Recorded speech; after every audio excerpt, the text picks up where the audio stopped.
People of the internet, how are you doing? My name is Oduor Jagero, and this is Dialogues with Jagero. Now, we are at Allsaints Cathedral Church, the place where I have been raised as a Christian when I've been here in Nairobi. And it's a wonderful place. I have today the new Provost, the Very Reverend Canon Evans Omollo, and today we are going to be talking about his story from the village. I am a villager, and sometimes he also says that he's a villager. But the story about this man of God is how you get raised in the village, and then you travel to the UK, and then you go back to the village, and then you decide to come to Nairobi and become the Provost of Allsaints Cathedral. I know that he's a humble man, but it takes a feat to do that, to just be the Provost of Allsaints Cathedral. So, the Very Reverend Evans Omollo, how are you doing? Very well, my good friend Jagero and my fellow villager. Yeah. I'm doing very, very well. So pleased to join the show today. Yeah, thank you very much for honoring Dialogues with Jagero. I have been very afraid of starting a YouTube channel for a long time, and I think one of the problems that I've had is that I've been very sort of huge on Facebook, and getting into YouTube is very, very difficult. The reason why I'm telling you that is that I decided to be bold about it. I decided to take the next step into the unknown. And I feel like my story of coming into this city is taking a step into the unknown. You taking a step into whatever you have done as a Christian, as a reverend, is sometimes stepping into the unknown. So I want to talk about your life growing up. Do you remember growing up in the village? And do you remember those days clearly? Yeah, very, very clear in my mind and in my heart. But my being raised up in the village comes in the backdrop of being born in the barracks. I was born and raised for about 3 or 4 years in the barracks. My father was a military officer, an Air Force officer, senior sergeant at the then Nanyuki Air Base. Today it's like Kipia Air Base, just off Nanyuki. And that's where I was born 45 years ago, raised there until 1982, from 1970. It's about 4 years. Then my father got implicated in the then infamous Ochuka coup that tried to overthrow Moi in 1982. So because of the nature of the work, they were detained, and it meant that my mother and us, me and my two siblings, had to relocate to the village. So that's how now we traced our ways back to the village. My father served 2 years in detention under the Moi regime, and then later left. So that's now how I got into the village. So just to answer your question, then from there, my mother went and began, because she was a housewife, basically. So she started the little things of business in the village, raised us up in the village. I grew up drinking adila. Adila is traditional Luo milk that is fermented, equivalent of Yamala of today, with brown ugali from millet, and eating cassava and potatoes and the merendas. So that's really how I grew up. Went to the local school from class 1 to class 8. Going back to Nanyuki, life must have felt very different when you left Nanyuki. And then I also want to ask you about your father. When you left Nanyuki and went home, as young children, what did you ask your mother? Where has our father gone to? Actually, interesting, because I think being born and raised up at 4 years, today, 45 years old, I remember very clearly the happenings at the barracks. Because many things that are happening around, I can't remember. I later read them in history. But I remember in our house where we lived, army officers coming and brandishing guns at my father. He was in the house with myself, my 2 little siblings, and my mother was there.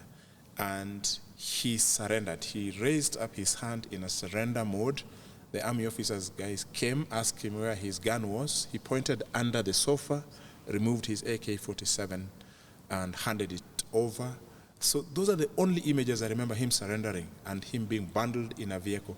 The rest But looking back, you could have lost your father at that very minute. Very closely if things were messed up, or even in jail. He stayed in detention for 2 years, then without charge, and then released. Lost all his benefits. So life really took a turn. We felt so. I think it was like a real U-turn for us, beginning life in the village. Going to a local school, not knowing the language, we had to now pick up the language in the school, in the village, and all that. And your father later joins after 2 years. Yes, they released him after 2 years. He came back very depressed and not looking very good.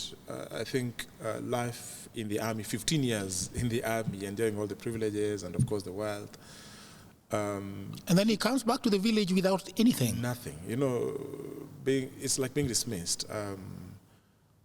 Zero, nothing. So he begins life afresh. He starts to do little things in the village. Later, he tried his luck in politics, didn't work. He then tried to look for these security jobs, didn't work. So I think it really struggled. Then later, in the 90s, he settled in farming as business. So that's what he's been doing up to now. Up to now. He's still here with you. 76 years. 76 years. A little terminally ill now, struggling with health. We try to take good care of him. Yeah. Okay. About your schooling, going back to the village and starting schooling in the village, which school was it? How was it? I went to a local school called Kanyichudo Primary School. Kanyichudo Primary School is in Rarieda Sub-County in Siaya County. It was about a kilometer's walk from my home. So we'd walk about a kilometer, go back for lunch, come back later in the evening. Oh, great! And then after that this is primary school. That's primary school. So I did that from class 1 all the way to class 8, and I think it's important to say, you know, for us, it's only now that I realize it was hardship, but it wasn't hardship for us then. We really enjoyed going to school barefoot, with torn shorts and one pair of uniform that you wash in the evening and you wear it the following day. You're so happy. We drink uji, black uji in the morning, and some potatoes, and we're just so happy, and life is just so fun. It only struck me in class 8 when I was going to do my KCPE, 1992, that, you know, now you don't go for lunch home. So your parents or guardians bring lunch for you. So I realized then everyone else, their parents bring for them very nice things. But for me, my mom brought for me, uji wimbi, that is millet uji, in a jug without sugar. And that was my lunch. For the 3 days that I did my KCP, that was my lunch. It didn't matter so much, but I looked around and wondered, I seem to look very different. But I should say, that did not deter us from doing the very best. I passed my KCP very well, got called to Miranda High School, and I went to Miranda in 1993. So that then opened a new phase. Miranda is rumored to be a very, very good school. How good is it? You know, I went to Olembo Boys, which is which I imagine you don't even know about. You know, sometimes. One day a friend of mine was telling me, "Oh, you priests, you're people who failed in school, and that's why now you try to get into priesthood as a way of looking for jobs. You couldn't make it in education." But I remember, actually, the guy went to Olembo Boys. So one day, we jokingly, I told him, "But you know, you went to Olembo Boys, and I went to Miranda." So that alone should tell you that I was not a failure in life. Anyway, that is we are going to talk about the idea of because that is, people say that a lot about people who decided to serve God. people who decide to be reverends and basically work in church. That, you know, when they talk about reverends and people work in church as failures, the same is said of us who are artists. Yeah. That we couldn't make it, and that's why we decided now we are into poetry. Now you are singing. Now you are doing this. You're doing that. Which isn't really the case. Yeah. So how was it at Miranda? No, Miranda. You know. So I go to Miranda in 1993, Form 1, and you guys are like, which school is this? Kanyichudo. We've never heard of this school. So we are sending 3 of us to Miranda in that year. So that really shocked the school. And one thing I remember of the entire Form 1 admission, I was the best in mathematics for the year 1993. That is in Miranda or Kanyichudo? Miranda. So when I got to Form 1, the marks I came with from Kanyichudo, I was the best of all those who were recruited in Form 1 in Miranda in 1993. What I remember is that it was very difficult for my parents to afford school fees for me. So as I go to Form 1, my father has sold one of our shambas. He sold a cow, and that is what he used to pay school fees for me. Fees for Miranda at that time for the whole year was about 850. But he barely paid a third of that. And so as I go into school with a lot of oomph, good grades and good results, bright students from all over, pushing each other and showing that this village school can also make it. And let me just say this, but as I walked through the gates of Miranda, point blank, at that time you knew you will exit and walk through the gates of a university. So that really was, it was like a given. You don't go to Miranda and just become another hopeless person. So, but things took a different turn at the end of that year because my father couldn't afford school fees. Sadly, had to drop out of school, and it was very painful. I think it really hurt me. What was going on in your head when? But then before you explain that, because for example in my life, I am the only one in my family that has gone. The first one that went through high school education, because I remember my brother dropped out in class 5, my sister dropped out in class 7, my eldest sister dropped out in Form 2 because she became pregnant, and I remember from our home, every time I walked that 7 kilometer all the way to Olembo Boys and back, the only thing that was going on in my head was that if I go to school, I am the only light in our family. I don't know how it was for you. Pretty much the same, because my village is called Buaja. Buaja is in the larger clan of Asembo. So Buaja falls on the shores of Lake Victoria, and that definitely means that the primary activity is fishing. And with fishing, it means many people who are in school, many students who are in school who drop off in those same classes that you're saying. So me, I never went into fishing, so really concentrated in school because my parents were also very strict. My mom was very strict. And I must thank her for the discipline that we never went into fishing. The moment you went into fishing, you would be sure you'd not finish school. So I want to ask you something about fishing. Yeah. So I asked a gentleman that I interviewed called Robbie. Robbie is from Imbo, and in our village there are people that were running away from the village and going to Sori and Karungu to fish, and they never came back. And the story that was being said in the village was that there is some bad wind from the lake, Yamo Maraj, from the lake that takes these people. And once I don't know if you know that story from Buaja. My story with the lake and fishing comes a little later after Miranda, but let me bring it here. Yes. Let's go to Miranda. Let's go back to Miranda. Okay. Yeah. So that going to Miranda, I went with oomph. I was so disappointed because I couldn't make it to Form 2 and finish my school. So definitely I was very hurt.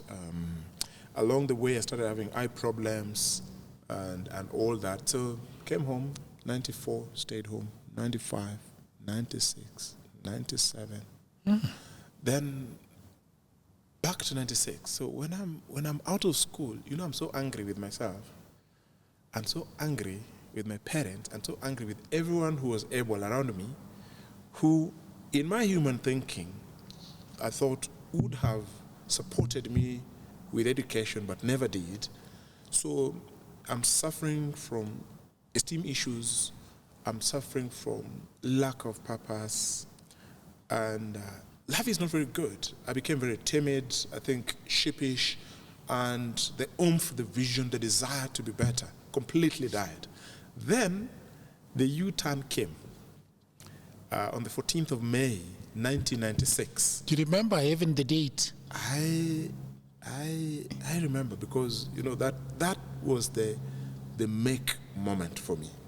I remember I'm going like this. I'm on the deep going Deep down. dive. Because depression would be quickly settling in when your esteem issues are affected. You're angry at everybody, unforgiveness, and you're carrying a whole load of baggage. Remember, I'm only a 14, 15-year-old teenager who is sharp, who is meant to realize huge and big dreams, firstborn in a family. All the dreams and the hopes of a family rest on my shoulder. But here I go like this. I pity my mother at that time, who struggles, desires the very best for me, but nothing seems to come. Then I meet Jesus.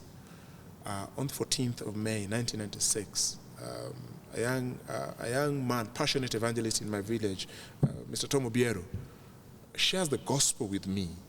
And actually, I remember the Lord speaking to me so pointedly, and the conviction overwhelmed my heart. I remember kneeling in his simba and asking the Lord to forgive me and to begin afresh with me.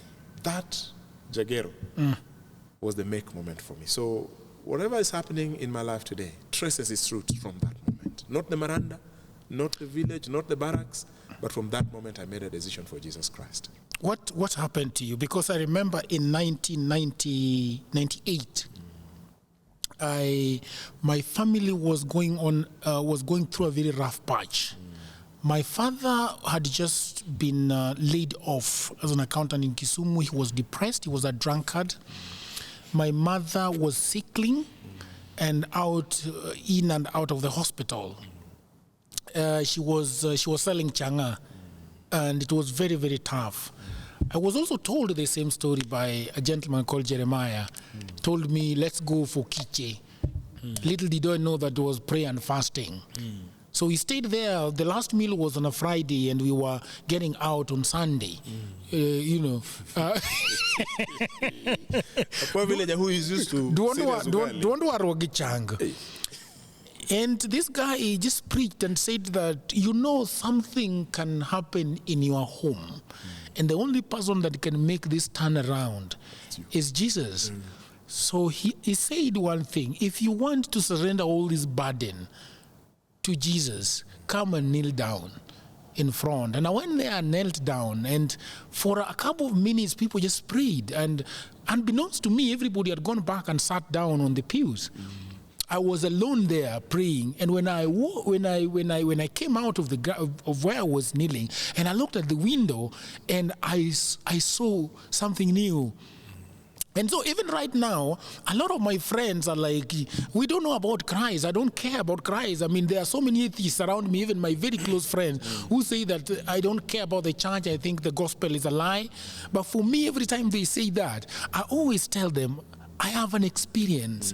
And this experience that I'm having has always stayed with me, because another thing is that when I was in the village, I told God, I want to go to Nairobi and school. And God did that. I came to Nairobi, and 5 months down the road, my mother dies, and I remain a total orphan in the city. And I tell God, give me school fees, and I'm given sponsorship for the rest of my education for 3 years. So every time, so the reason why I'm backgrounding this is that how was the change for you? I mean, you said that you were bitter at your mother, you're bitter at the people that you thought would take care of you. Even when I came to Nairobi, I thought my uncles were big in this city. And I thought, surely they can't leave me. you know, and that did not happen. So what happened to you when you decided that now let me surrender to God? You know, when I did that,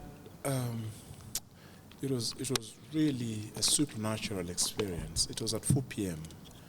And I cried. I shed tears. I surrendered. Tom prayed with me, and from there, the first thing I did was to go to my parents. I called them. You know, I was a very timid, sheepish boy.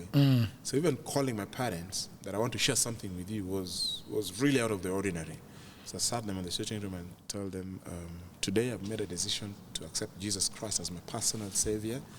And I want to ask you for forgiveness because I feel I've carried a lot of burden in me of unforgiveness, feeling that you let me down.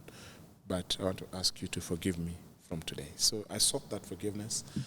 I remember my father saying, no, that is very good. We are grateful. What I'll do now, I'll go talk to Bishop Okolo to see if he can help to get you to go train as a padre. You know, that was prophetic. You wouldn't know. And it remained there. He never pursued anything. But later, when I'm doing a program with Simon Bavey called Man Enough, and we are talking about wounds, father wounds, and father blessings, then I realized that my father prophetically pronounced blessings over me by that statement, because it would later come to pass. 5 years later, I would go to the seminary, completely off from his efforts. But anyway, back to that experience. I think for me, that experience then led me to begin to retrace my purpose in life. I'd said I'll not touch books again. Remember 93, 4, 5, I've been out of school. Mid-1996, I now make a decision for Christ. For 3.5 or 4 years, I'm out of school. I've said I'll never touch a book. My life with schooling is over. But I now begin to get the urge and the desire to re-engage. I now had a short stint in fishing because now I'm trying to make money, support my mother who is struggling.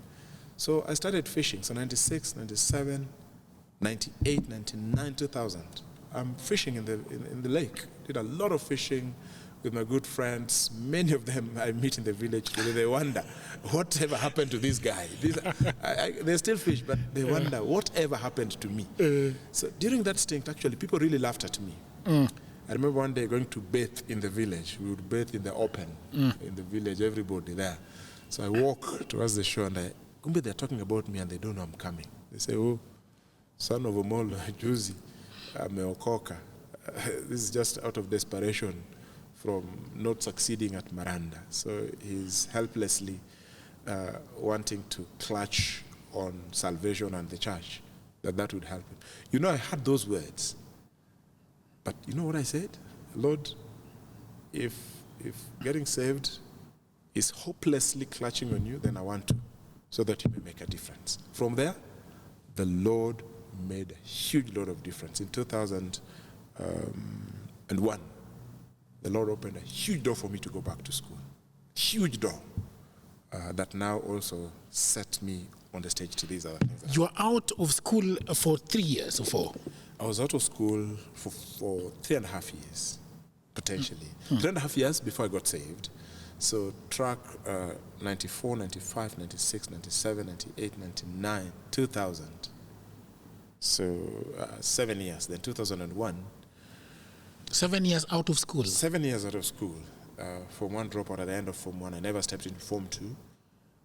But out of that time, I've done a lot of evangelism. We are preaching, we are praying, doing a lot of prayer and fasting. Which church is it? I'm interested. My local village church, Anglican church in the village. Oh, the Anglican church. I am formed in the Anglican church where my mother took me through Sunday school. But I think even the things that would happen to me in 1996 in that May experience were a build-up of what my Sunday school teachers did. I had very good formation in Sunday school all the way through to youth. So when I get saved, and I think it just now adds all to this. But that experience set me to receive the Lord. When I received the Lord, as I say, one day I'm from fishing. You know, you finish all those things around 1 o'clock. So I come home at 2 p.m., sitting tired, preparing to go to sleep because we've done it all night.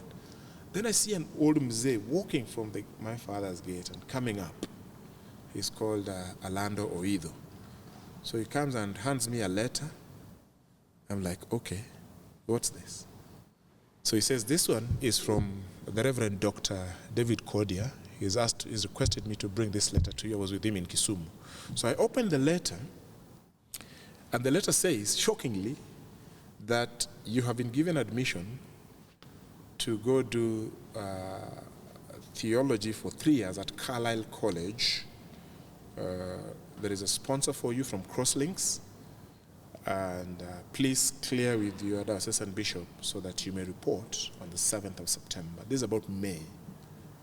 So I'm shocked. I'm wondering what's going on here. Now, the background to that is that, you know, all that time from 96 to this time, I'm preaching, really involved in church life. I'm a youth leader, Sunday school teacher. But one day, I'm scheduled to preach in our morning service. I'm a young boy, I think must be in my 21, 22. But then Reverend Dr. Cordia, who was at that time a lecturer, comes. He's my fellow villager. The lay readers say, now, Bishop, because, not Bishop, but Doc, because you're here, we kindly request that you preach. But he says, no, I can't preach. Who was to preach? That this young man here who was to preach, but him is with us all the time. We'll ask him not to step down, you can preach. But Dr. Cordia says, no. Me, I came to worship, let whoever was programmed to preach. So he overwhelms them. And I take to the pulpit, and I preached. Very raw, young, passionate man.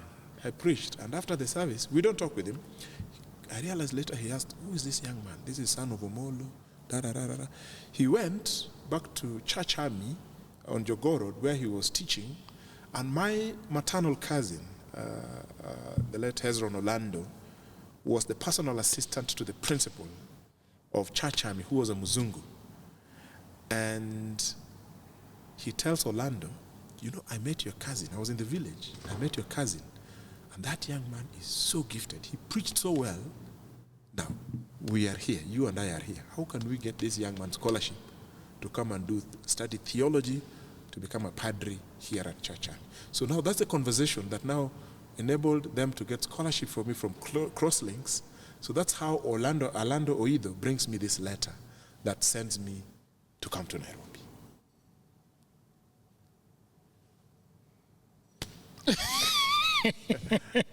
Amazing. So you do come to Nairobi? I come to Nairobi. Fresh raw, looking, my goodness. You know, I come in that. I remember those. But they should kind of let. They should ask you for your school certificate. They didn't. You know, I think Bishop saw the gifting in me, and he knew that I was from Maranga. So he knew this guy has a gift. So I was going to be trained as an evangelist. Evangelists, they didn't matter. It didn't matter. You're from 4 certificates. I don't have one.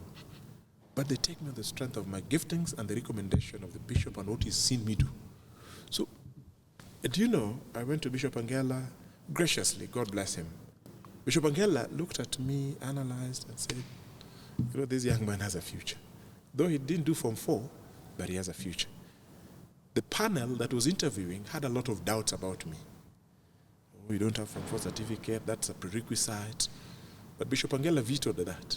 As a bishop, he vetoed and recommended me for training as an evangelist at Church Army against the mandatory prerequisites for joining the seminary. And that's why I think that salvation thing of 1996, you know, it just sets everything. Things work. I mean, what I've realized is that God's favor allows things extraordinary to happen beyond the ordinary. No one would ever do it. Reverend Omollo, you don't have a KCSE certificate. So, Angela approves, and on the 7th of September 2001, I report for my first year at Church Army. The very decent scholarship from Crosslinks, the United Kingdom. I go in, first term, you know, things just got activated. The English, the understanding. So me, I told myself, I don't have these things. But see, we are in the same class with you. See, we're being taught by the same teacher. We are on the same level. Do you know my performance in first term, I got 68, which was 2 marks from distinction. in all the subjects. And I realized, kumbe I can make this. So I went on. Now, this is the story. Crosslinks was giving a very decent scholarship with very good upkeep. So I talked to Bishop Angela. He told me, Omollo, what happens? Find a chance to do your KCSE certificate. That bridging will help you one day. So the pocket money was being given. I could save it. Then I employed private teachers who tutor me. And then I joined a tutorial center as a private student. So I'm doing theology, but I'm also studying for KCSE at the same time. And heavy academic work. My friends who are getting decent upkeep are using a lot of that money to buy nice clothes, music systems, music systems in those days. But me, I saved my money, paid school fees, and employed private teachers. That led me 2004. I graduated with my higher diploma in theology. But that year, in October, November, I also sat for my KCSE. That's a lot of work. Yeah. When you're determined, when you that's a lot of work. You're bent to correct the wrongs, you have to pay a little bit of a price. I imagine you weren't sleeping. You were always soaking your feet in the water. 6 subjects in theology and 7 subjects for KCSE. All going at this concurrently? At the same time. I mean, do you know anybody who has ever done that? But sometimes I think I was crazy. I look back and I wonder, however did I do that, God? Yeah. I think there was sufficient grace from God to enable me that. Now, literature was my passion. So I did. What did you want to prove, Reverend? It wasn't about proving anything. Yeah. Because I got coached. And Bishop Angela told me, one day this Form 4 certificate will bail you out somewhere. So that was a motivation to bridge this gap so that somebody will not say, huyu hata kumaliza shule. So that really was the motivation. Yeah. And then you finish. You have both certificates. You're a happy man. What happens after this? So now back to church. Bishop Angela ordains me as a priest in 2004, August the 1st. And he sends me to a parish. So I begin to do my first ministerial placement at St. Michael and Allsaints Cathedral in Bondo. And I serve a lot of work went in there. My good friend and senior, Padre Nehemiah Paul, accepted me and tutored me, really coached me. We preached the gospel. Jagero, tulihubiri injili. Bondo hapo tulihubiri injili. The people from Bondo who know me, who are watching this clip, know the work we did, door to door, from the pulpit. And Nehemiah gave me space. Anglican is known to take a little bit of backseat and not. That was very renewed sense, and I came in with freshness from Church Army. Church Army is an evangelical training, and I found my colleague Nehemiah was also very evangelical. So we preached door to door. People are getting saved. The big names I won't mention on the show, but big names got saved, and that 2-year experience established me and enabled me to desire for more. So I did that. Then I said no. I want to go back to school. So then that now is the launching pad to now going back to school. That time, it was very difficult. To me, I didn't have a godfather. I just said, I've heard of this school in England, this college. I Googled, I applied. I'm not earning anything meaningful. I'm still really struggling. But I just applied and told them, I can't afford those school fees. It was about 1 million shillings at that time per year. And I requested them for scholarship. So they gave me admission. Then after 3 months, they gave me scholarship. So 2000. Full scholarship? Full scholarship for tuition and accommodation during term time. So I would then find how to survive during holidays. But I was assured, the college gives little work here and there. Don't worry about holiday. You'll survive. You'll do little work here. There's time for holiday, not now. Yeah. So I then went to the UK in September 2006 to do my bachelor's degree. I remember the first time I went there. It's an amazing place. What? Crazy. Not amazing. I don't think it's amazing. That's, I could say terrible place. You say terrible place? Terrible. Me, I went during summer. It was nice. I loved it. Me, bwana, cold, baridi. You are coming from. You are coming from Bondo. From Bondo, but from the lecture, the temperature is 32. So anyway. What were you doing? What kind of education were you? I went there to do bachelor's degree in theology, put in a lot of work there. Because of the excellent performance I came with from Carlisle, they gave me an exception for 1 year. So I was to do 3 years, so they exempted me 1 year. So I did it for 2 years, put in the very best, and then qualified for a master's degree. So immediately then I applied for a master's program as well in theology, leadership and theology.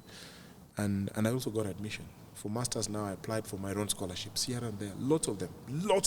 You know, Jagero, I'll emphasize something here. You know, after I finished my bachelor's, I immediately joined after the summer holidays in 2008, September. And I didn't have money. I applied for scholarships. I remember writing 41 letters to different organizations to fund me. 41. So when I hear young people today, I talk to them in motivational talk. So mimi sina school fees, nilijaribu hakuna, sijui anko yangu, I dropped out, siku hizi mimi I'm just hustling. I tell them, guys, me I wrote 41 letters, looked for school fees from everywhere. I would Google, wrote everywhere. Others would tell me, we only give to this, we don't give to blacks. Others would tell me, we only give to those who work in Europe. But Tegero, I got only 3 responses out of the 41. Lots of negative, regret. But I only got 3. Those 3 gave me 130% of what I needed, with excess of 30%, which I now put as my pocket money. Jamaa kaingia class ya masters bwana, confident. Amazing, brother. Yeah. Amazing. The power of trying. Yeah. Do you connect it to your faith, ama it is human? Bwana, hii yote ni imani. Wabu nikwambie. Hii yote ni imani. Unakumbuka? I went to the UK, no one held my hands. Just searched on internet. At that time, you know, these smartphone, digital guys don't know.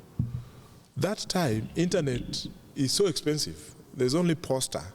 You know, Poster had those 2 computers which looked like was something like this. So you go on, you pay 8 bob per minute. 8 bob per minute. I pay 50 bob. I search in Ararule Meisha. You go look for another 100 bob. You come back. So I just search. I remember those days, man. But it was expensive. And you know, I'm earning net of, I think, 8,000 shillings. I need to pay rent. I need to take care of my mom. I think there is a time I cried here in the city. It hung, don't you? Because the money was finished and I didn't read what I went there to read. So for me, the faith factor worked through that. How can you apply for? There are lots of people.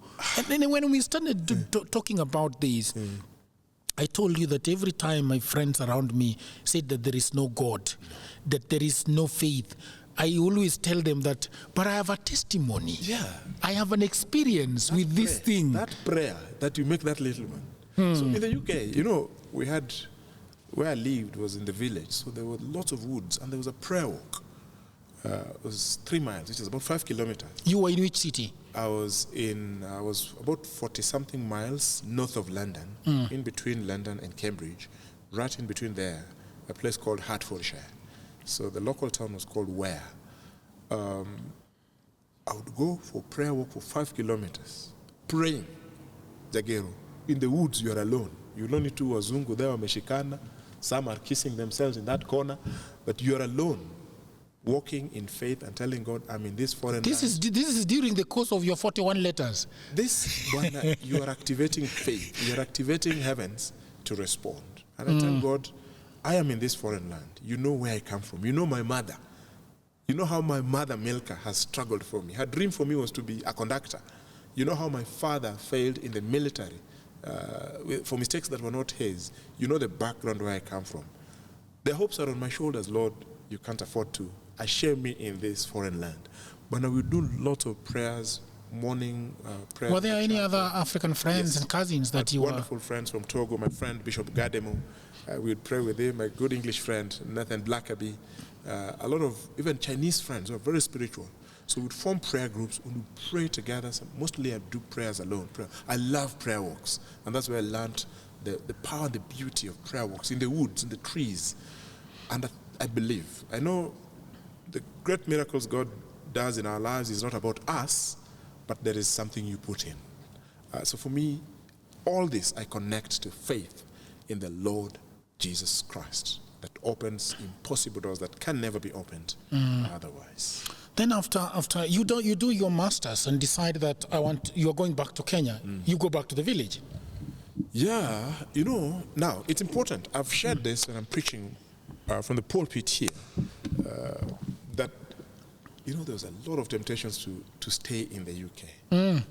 You look at where you come from. A lot of people don't go. Danny, I would like most of this camera to be on this guy as a tight. You look at. Yes, I know, but it's not as tight. Is it tight? No. Not that tight. Yes, I would like this one. Yeah. You look at what the village holds. You look at what Kenya is, and you say no. There are lots of temptations to say Mimi uko sirudi. So I had a lot of that. I met a lawyer friend in London who told me he's been there for 7 years. He's only waiting for 3 years. Now he'll get automatic citizenship. Yeah. So it's called going under. So you go under the radar. And but I asked myself, with all this faith, I came as a priest. I'm a believer. Everyone here knows that I'm a believer. I've upheld my morality. Everyone knows. Even in college, I don't play around with women. They know that that guy is a believer. That Kenyan is a serious believer. What would happen to the testimony of the gospel of Christ if I choose to go under? So, and then he was a guy working for World Vision. God sometimes brings people in your lives that you wonder. I just met him once in the UK. They had come for a conference. And he told me, Reverend, go back home. There are lots of opportunities at home. You go back home. I bought myself a ticket. This is after your masters? After I finished my masters. That is 2009, November.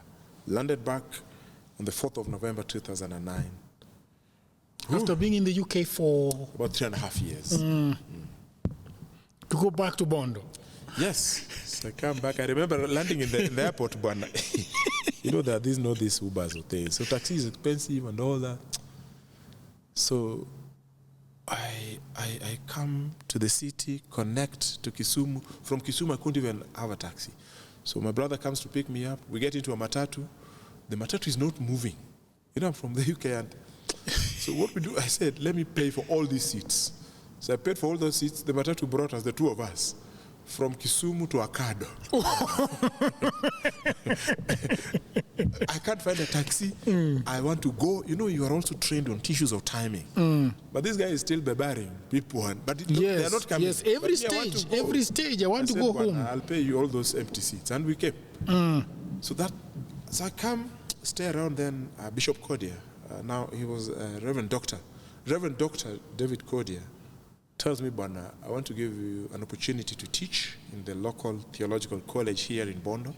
So I started that work in 2010, January. I did that for about a year, slightly over a year. Interesting things happened in between there. I want to go back to you coming Nairobi. I want to that story, let me kuuliza. Are we close to it? Ile story ya kukuja kuona Selina hapa. Yeah, so now, see, I'm teaching in the college. Yes. I must say, I know I've had my shares of struggles with life and faith and all that, but one thing the Lord helped me to do is to be careful with women. So that one, I think I tried. I really tried. So I never touched women. I never played with women. So I'm now teaching in the college. You're a young priest. Everywhere you go, people say, can you introduce you to my daughter? Oh, my niece. You are from the UK, boy. Yeah. But so even I worked in Ramba Parish. Ramba is a very big parish in Bondo. So, but I'm like, no. Then my good friend, the Reverend Dr. Elijah Odhiambo, tells me, I'm teaching at the college. He tells me, Rev, I know a very good girl from Allsaints. She's in the PCC. I want to go talk to her and see if I can introduce her to you. The little background, when I was going to the UK, the lady I met, she was my colleague in Bondo. She was a priest. She had gone to New Zealand to study. So we were friends, and we were working towards actually getting married. But when she was in New Zealand, I was in the UK. I think long distance affected our relationship. So we terminated that mutually when I came back from the UK. So in 2010, Odhiambo tells me, there's a very nice girl I want to introduce you to. I pulled that. In February, I dismissed him, but he persisted. So when he came back in April, I told him, okay, you do whatever you want to do. So Odhiambo writes an email. Dear Reverend Omollo, this is Selena, this is her number. Selena, this is Evans, this is his number. Please, you guys talk. So the go-getter in me picks the number and calls the girl. And I tell her, oh, I've been introduced to you, given your number by Odhiambo. Has she seen the email? No, of course, she's seen the email as well. But she's waiting. Of course, they wait also always for the man to attack. Yes. So the brave guy in me picked the phone. And those times, again, these young people with smartphones, digital generation, will not understand. The phone calls are very expensive. Very. At that time. That was the time of Michael Joseph. Alikuwa anatunyonya boss and a call time. So I call Celine and I tell her, we just chat generally. Nothing romantic, nothing. I'm Evans, da-da-da. So we're just knowing each other generally. 3-4 minutes talk. So then I say, okay, this girl sounds very nice on the other end.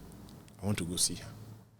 So I book to come to Nairobi. So got on a bus, 20th of April, 2010. I take the bus to the city. You know, for I told her I'm coming to do a few things, but then I would want to create time to meet you. But from my end, she's the reason I was coming to Nairobi. You know, you don't just say that. She may think you're so desperate. So we meet on a blind date. Something which I know the young people today struggle with. We meet on a blind date. So I tell her, I'm coming, I'm where. We meet at Anniversary. There used to be a restaurant under Anniversary Towers there. So me, I came in my jeans, sports shoes, and T-shirt. She came dressed in a suit, serious, a professional woman. Was it a Sunday? No, it was a weekday. So we met there for lunch. The lunch started at 11 and went up to 4 p.m. Wow. So, and it became very deep. From there, I think the girl got into the box. From there, we would talk and talk. 8 bob per minute on call time. We would talk and talk. Inakatika, I top up. Inakatika, I top up. Hii ni pesa imetoka UK. Wapi? Hii ni salary ya Theological school. But I had quite some savings anyway. I was being paid some little money, which was not bad for the village, but it wasn't sufficient to call for that level. Yeah. So I think she gets excited. The mother is crazy, wondering, who is this person? Every time she hides talking to this person. So, and she says, no, I want you to come meet my parents. So just a month and a half, I come back to Nairobi. She's coming to introduce me to her parents because we've connected so deep, and we are agreeing. Imagine a month and a half, we feel convinced that we want to walk towards marriage. So she comes to introduce me to her parents. 1st of June 2010. This is a month and 10 days after we physically met. That's really short. Yeah. That's really short, yeah. She was bold, I think. So they wonder, who is this? Knowing what you want. A villager, a pastor. God, and I think they've known pastors are very hopeless people who look so people who are so not good needy. in maths. They look People very needy. who are not good in maths. with big tummies and Yeah. so I think they were really uncomfortable. But I told her, let's go slow. So we sustained, but then as we were working towards things, towards actually marriage, even conversations, everything. So I'm working in the village, she's agreed to relocate to the village.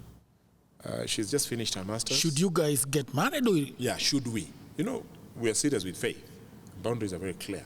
So we say, we're planning towards getting married the following year, 2011.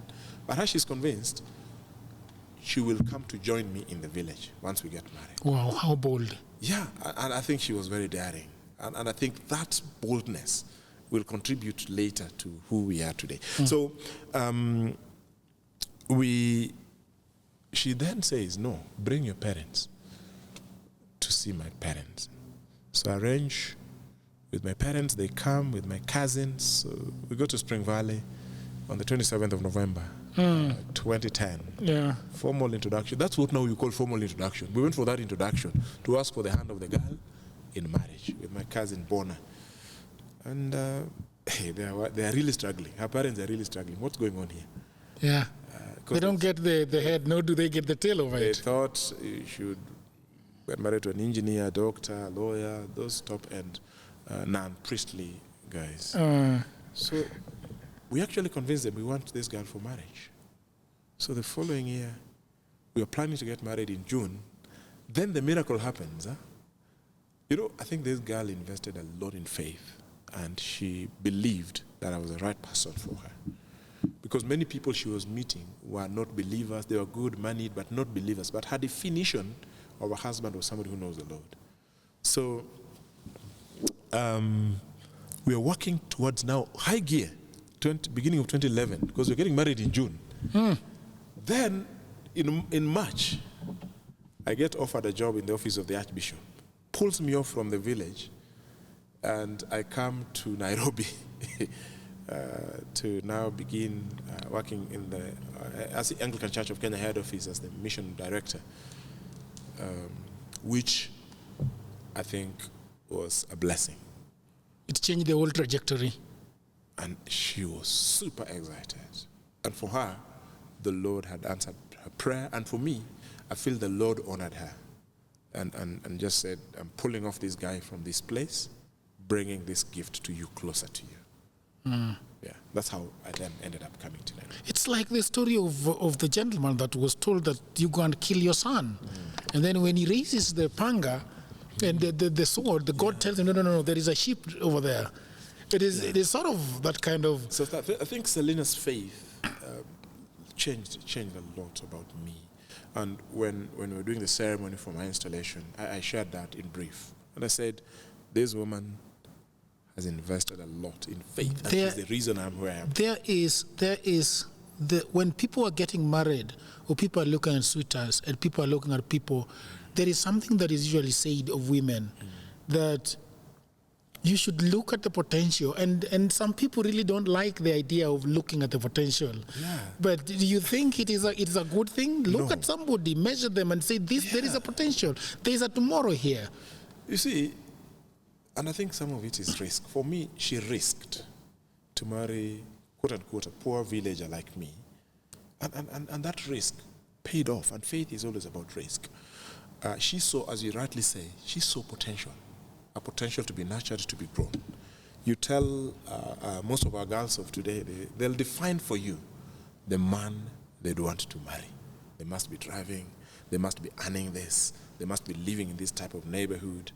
For us, Selina just saw Jesus, and she said that Jesus has laid a potential in this guy, and we're going. Not going back. And then coming to Allsaints Cathedral, how did that come about? Wow, that's also an interesting story because, I mean, I think when God sets you on a path, it only takes His hand to shape that path to be real as you want. So I worked in the office of the Archbishop for 5.5 years, doing exciting stuff. We impacted the church, startup youth movement across this country. Real stuff that still resonate with me. Then when I'm in that role, the then provost of this cathedral, Canon Sami, comes to me and tells me, Evans, do you know, I want you to come and work with me at Allsaints. And I told him, hey, Provo, hey, Allsaints, mimi nitaweza.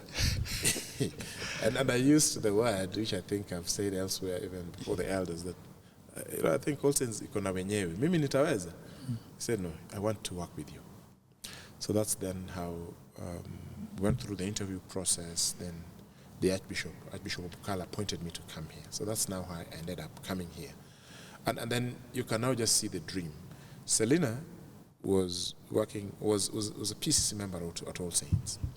I married her. We went through various parishes. Then later come to work in a church that is her home church. I come to her home church. You can see that faith pulling me. The strings, I can see the web, strings, yeah. I mean, so the day I came here, because Provost Sami saw the struggles we went through to get acceptance to marry Selena. And he told me, I wish your father-in-law was alive to see what the Lord is doing in your life. And that was very, very, very touching. Yeah. What is it like? I've been here at Allsaints Cathedral for the last, I think, 15 years. It's a very interesting church, you know. It is a huge church. It has got so many buildings. So perhaps what we could do right now is probably we go to your appointment as the provost. Then now we can talk about all things, you know. What does it take to be there? Because I know that yes, it could matter that you're the assistant provost, but I've also seen assistants who don't become provosts. How do you become a provost at Allsaints Cathedral? What is the journey like? Well, I think for me, I was in a very precarious position, being an assistant, and then when the position fell vacant, I had a desire and interests to become the provost. So that was precarious because people evaluate you based on what they have seen you do or become. They've been with me for 6 years, and so it's like an appraisal for me, and the appointment came out of a very long process of interviews. So the position is advertised with very clear specs, and interview process is rolled out, and we go through an interview, which was very, very harrowing process, deeply engaging mentally, but then names are presented to the Archbishop, and then he appoints. So he just called me and told me, through this process, you have come out the top, and I'm appointing you to be the next provost of All Saints. They give you a call? Yeah, he called me.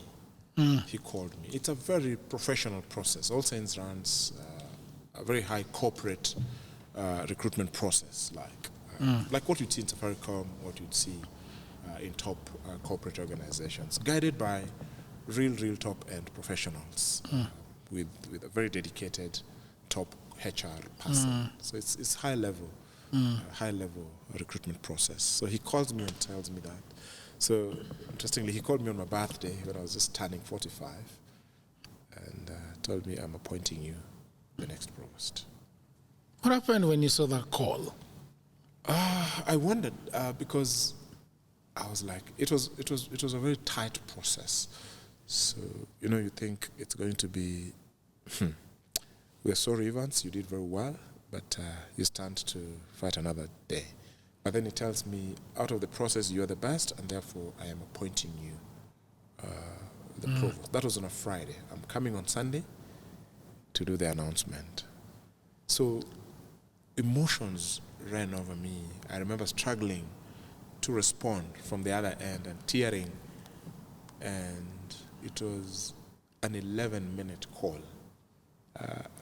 Took the call at 9:23 p.m. My wife was still running up and down. And after that, I told her, His Grace has called me and shared this with me. We had hands prayed, and I became very emotional. I struggled to sleep that night, beginning to imagine, what is all this? What did I get myself into? Yeah, but here we are.